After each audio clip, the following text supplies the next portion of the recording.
Bethan's Kitchen and Garden. Today I'm in the garden and I'm going to give you a quick tour of what has changed since I was last doing things in the garden, because I have managed to get a few things done, but I also wanted to talk to you about how I'm hoping to proceed in this current climate. So let's go and have a look around first. I'm just standing in front of the asparagus bed now, and I'm very pleased to say that I have moved the asparagus across, and that's what these mounds are. But I would really like to get some compost to go on top. You can see there that there is an asparagus spear poking up there, and there's a couple poking up places, but I really do need some more compost to cover them really.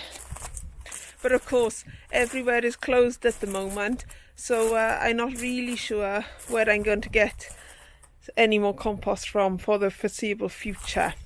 But I'll carry on showing you what's different, and then we'll talk about how I'm going to proceed. The larger side of the asparagus bed still needs filling. I was watching Terry King's Allotment robotic gardening on a budget, something or other, and he put in these wires on his raised beds to keep them from bowing out too much. And I thought I'd do exactly the same thing because it was such a good idea. So I have, and I've nicked his idea. If I come over to here, my peas are going well. I've stringed them up. You'll probably see me doing that in another video, which I filmed yesterday with my children, but we haven't quite finished that vlog yet. And I've also put netting on there because my cat was sitting on my lovely onions. I've got some first early potatoes in there, and where my broad beans didn't do very well, the ones that didn't survive the winds, I've just interplanted some onion sets, so they are going well too, and I've got a nice bit of colour on the go there, which in the hanging baskets as well. And then the rhubarb is all growing splendidly, and the tulips have come up, and the red currants are putting on green growth now, and the black currants are beginning to leaf up as well. The veggie garden is slowly getting there. I have now transplanted all of my fruit trees from the allotment. So there's one apple there, and there's two further apples along here, and then the plum, the cherry, and the plum, cherry and pear were there the last time I showed you around. I'm still constructing the beds to go in here. These crates have been moved into place and painted, and then I'll put the compost sack in and around there, and then if we get any compost soon I'll fill them, and that's where my carrots and parsnips will go. And over there where my barbecue is, there's going to be a fourth crate, and hopefully that chicken coop will be moved to somewhere else at the moment. I'm not sure if I have shown you this here.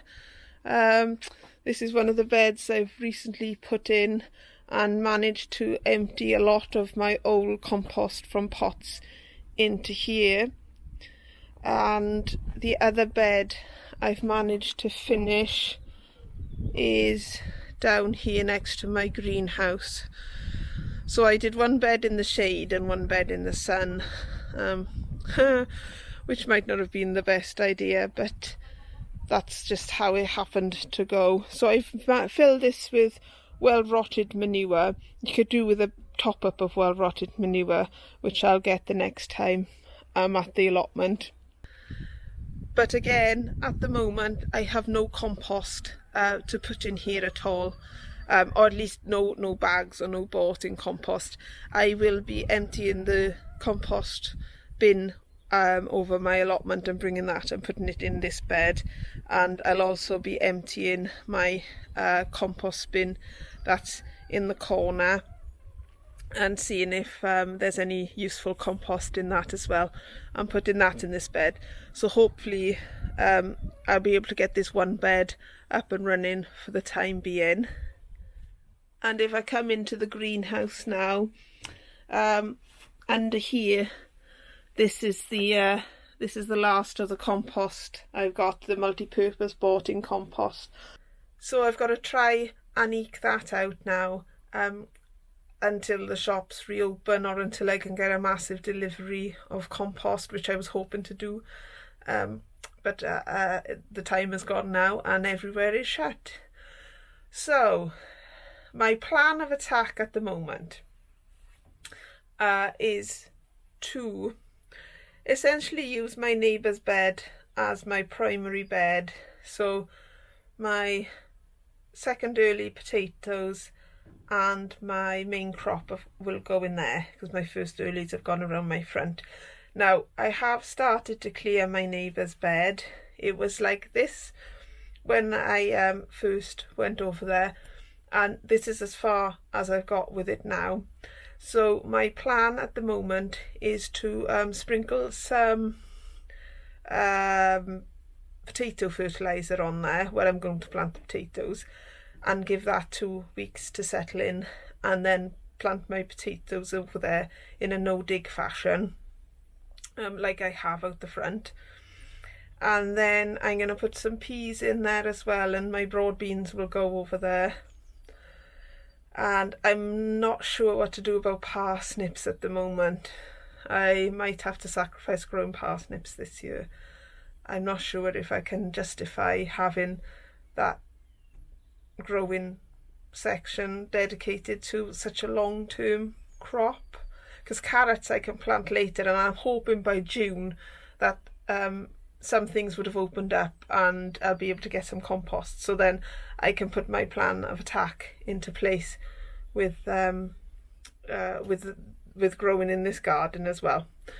But at the moment it's going to be Mary's garden, and for things that are going to go in tubs, I've decided that I'm going to use my old compost from the old raised beds on my allotment site that potentially might have bindweed in them, but I'm thinking because they'll be in pots, I can just throw the compost, or get rid of the compost at the end of the season, rather than putting the contaminated compost into my new beds and then having bindweed on over here.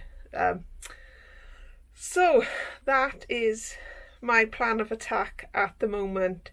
It is all a bit desperate, to be honest. I really was expecting to have like a 5-ton delivery of compost in the very near future to get cracking with all these beds, but it hasn't happened. So I just have to adapt with what I've got and just work around it some way, shape or form.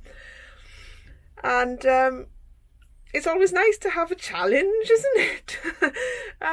She laughs hysterically, but that is what gardening is all about. It's just about making do with what you've got, isn't it? I mean, there's plenty of other methods I could use, like planting straight into the soil I've got at the moment. That is another option.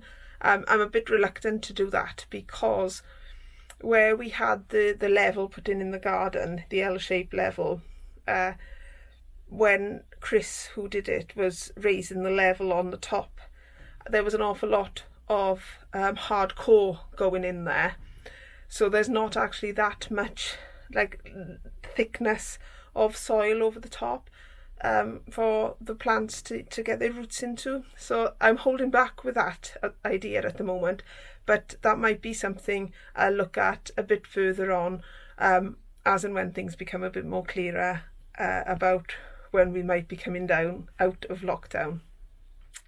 So sorry if I've been waffling on today. I just wanted to let someone know my ideas because I tell my husband, but he's a bit like, yeah, she's on about the garden again. Yeah. But I know you lot will understand what I'm talking about. So thank you very much for watching, and thank you very much for liking and subscribing if you have done so, and hopefully I'll catch you next time. Lovely job, and keep safe and stay safe and take care.